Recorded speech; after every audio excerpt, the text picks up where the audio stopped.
So I'm going to show you in this video how to process a piece of garlic or a garlic bulb before using it. And this is not a whole bulb, I've used some of it, so we're going to start with that. Break off the piece you'd like to use, and on this very end is where it connects. So we're going to cut that off first. And notice you still have skin around this. Alright. So our next step, with the blade facing away from you, we don't want to come in on it and hit our hand. We're going to lay the knife directly on top of it and give it a good whack.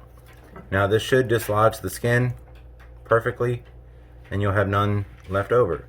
Optionally, you can remove the germ if you like. It'll give you a less spicy, less bitter piece of garlic. And to do that, you would cut it in half.